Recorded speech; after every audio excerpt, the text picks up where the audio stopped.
The way we talk to our children becomes their inner voice. Peggy O'Mara. Think about that for a moment. The words you speak today become the whispers and echoes your child carries into adulthood.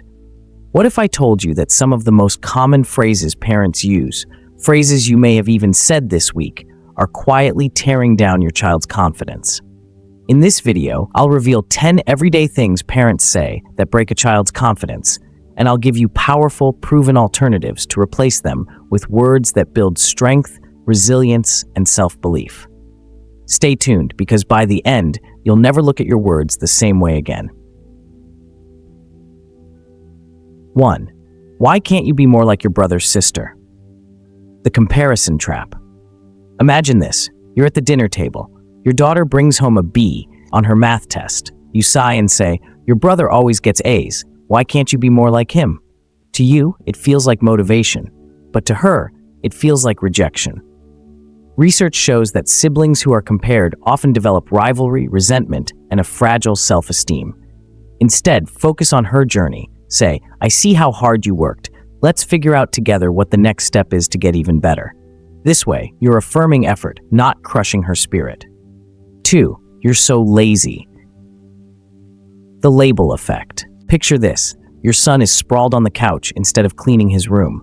Frustrated, you blurt out, "You're so lazy." What happens? His brain hears, "This is who I am." Over time, labels become identity. Studies in developmental psychology confirm that negative labels don't correct behavior, they reinforce it. Instead, describe the action, not the person. Say, "I notice you haven't started your chores. Let's make a plan. Would you like to start with the toys or the clothes?" Now you're guiding behavior without stamping identity. Rate 3. Stop crying. It's not a big deal. Emotional invalidation. Imagine your 5-year-old drops her ice cream. Tears well up. You rush to say, "Stop crying, it's just ice cream." But here's the truth. To her little brain, it is a big deal. By dismissing it, you teach her to suppress emotions instead of processing them. Research shows that children who are emotionally invalidated grow up struggling with empathy and regulation. Instead, "I can see you're sad about your ice cream. It's okay to feel upset. Let's see what we can do." This doesn't mean you buy another cone every time, but you validate before problem solving. 4. You'll never learn. Fixed mindset damage. Imagine homework time. Your child is stuck on a math problem. Out of impatience, you say, "You'll never get this if you keep messing up." Psychologist Carol Dweck's research shows that such words create a fixed mindset. Children believe intelligence is static and stop trying. Instead, shift to a growth mindset. Say, "Math can be tricky. Mistakes are proof you're learning. Let's try again together." 5. Because I said so. Curiosity killer. Dinner time again. Your 9-year-old asks, "Why do I have to eat vegetables?" You snap back, "Because I said so." It ends the argument, yes, but it also shuts down curiosity. Children raised without explanations often lack critical thinking and decision-making skills. Instead, vegetables give your body vitamins to grow strong. You don't have to like them all, but let's find some you do enjoy. Now you're building understanding and cooperation.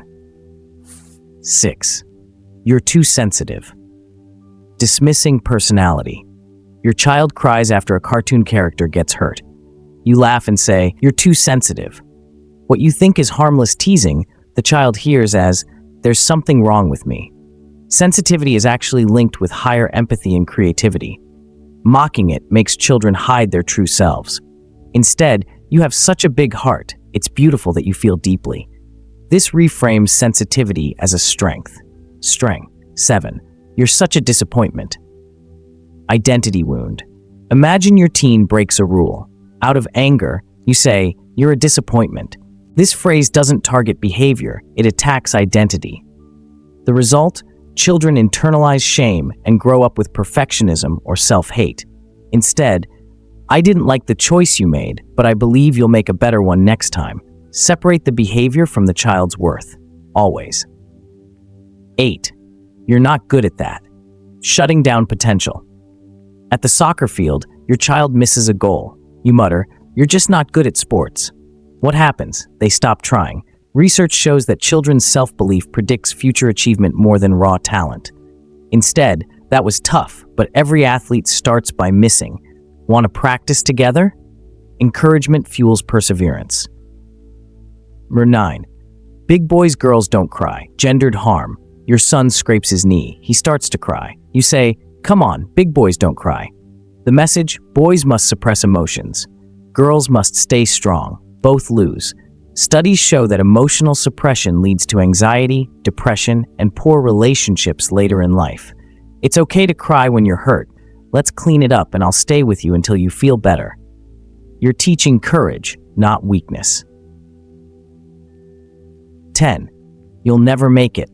The dream crusher. Your teenager says they want to be an artist, and you laugh. You'll never make it in that field. Dreams crushed at home rarely get rebuilt. Children raised this way often develop imposter syndrome and fear of risk. Instead, that's a big dream. If it matters to you, let's explore what steps it takes to get there. You don't have to promise success, but you can promise support.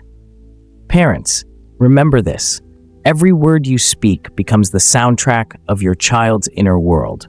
You don't have to be perfect, you just need to be intentional. Trade in the words that wound for words that empower. Because when you do, you give your child the greatest gift, the confidence to believe in themselves.